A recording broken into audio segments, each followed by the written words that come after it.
धृतराष्ट्र ने कहा, हे संजय, धर्मभूमि कुरुक्षेत्र में युद्ध की इच्छा से एकत्र हुए मेरे तथा पांडु के पुत्रों ने क्या किया?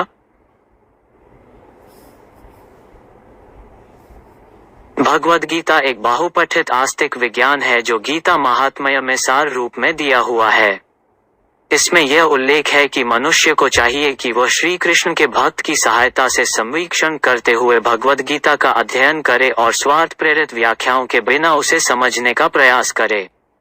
अर्जुन ने जिस प्रकार से साक्षात भगवान कृष्ण से गीता सुनी और उसका उपदेश ग्रहण किया, इस प्रकार की स्पष्ट अनुभूति का उदाहरण भगवद गीता में ही है। यदि उसी गुरु परंपरा से निजी स्वार्थ से प्रेरित हुए बिना किसी को भगवद गीता समझने का सौभाग्य प्राप्त हो तो वह समस्त वैदिक ज्ञान तथा विश्व के समस्त शास्त्रों के अध्ययन को पीछे छोड़ देता है। पाठक को भगवद गीता में न केवल अन्य शास्त्रों की सारी बातें मिलेंगी अपितु ऐसी बातें भी मिलेंगी जो अन्यत्र कहीं उपलब्ध नहीं है। यही गीता का विशिष्ट मानदंड है। स्वयं भगवान श्री कृष्ण द्वारा साक्षात उच्चरित होने के कारण यह पूर्ण आस्तिक विज्ञान है। महाभारत में वर्णित धृतराष्ट्र तथा संजय की वार्ताएं इस महान दर्शन के मूल सिद्धांत का कार्य करती हैं। माना जाता है कि इस दर्शन की प्रस्तुति कुरुक्षेत्र के युद्धस्थल में हुई जो वैदिक युग से पवित्र तीर्थस्थल रहा है। इसका प्रवचन भगवान द्वारा मानव जाति के पथ प्रदर्शन हेतु तब किया गया जब वे इस लोक में स्वयं उपस्थित थे।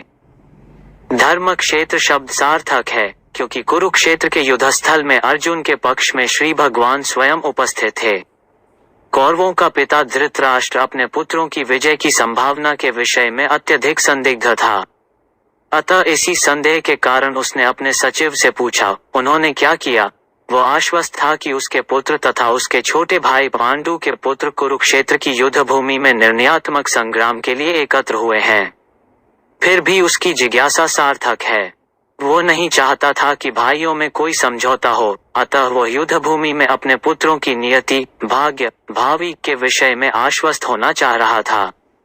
चूंकि इस युद्ध को कुरुक्षेत्र में लड़ा जाना था, जिसका उल्लेख वेदों में स्वर्ग के निवासियों के लिए भी तीर्थस्थल के रूप में हुआ है, अतः धृतराष्ट्र अत्यंत भयभीत था कि इस पवित्र स्थल का युद्ध के परिणाम पर न जाने कैसा प्रभाव पड़े। उसे भली भांति ज्ञात था कि इसका प्रभाव अर्जुन तथा पांडु के अन्य पुत्रों पर अत्यंत अनुकूल पड़ेगा क्योंकि स्वभाव से वे सभी पुण्यात्मा थे। संजय श्री व्यास का शिष्य था, अतः उनकी कृपा से संजय धृतराष्ट्र के कक्ष में बैठे बैठे कुरुक्षेत्र के युद्धस्थल का दर्शन कर सकता था। इसीलिए धृतराष्ट्र ने उससे युद्धस्थल की स्थिति के विषय में पूछा। पांडव तथा धृतराष्ट्र के पुत्र दोनों ही एक वंश से संबंधित हैं, किंतु यहाँ पर धृतराष्ट्र के वाक्य से उसके मनोभाव प्रकट होते हैं। उसने जानबूझकर अपने पुत्रों को कुरु कहा और पांडु के पुत्रों को वंश के उत्तराधिकार से विलग कर दिया। इस तरह पांडु के पुत्रों अर्थात अपने भतीजों के साथ धृतराष्ट्र की विशिष्ट मन स्थिति समझी जा सकती है। जिस प्रकार धान के खेत से अवांछित पौधों को उखाड़ दिया जाता है, उसी प्रकार इस कथा के आरंभ से ही ऐसी आशा की जाती है कि जहां धर्म के पिता श्री कृष्ण उपस्थित हों वहां कुरुक्षेत्र रूपी खेत में दुर्योधन आदि धृतराष्ट्र के पुत्र रूपी अवांछित पौधों को समूल नष्ट करके युधिष्ठिर आदि नितांत धार्मिक पुरुषों की स्थापना की जाएगी। यहाँ धर्म क्षेत्र तथा कुरुक्षेत्र शब्दों की उनकी ऐतिहासिक तथा वैदिक महत्ता के अतिरिक्त यही सार्थकता है।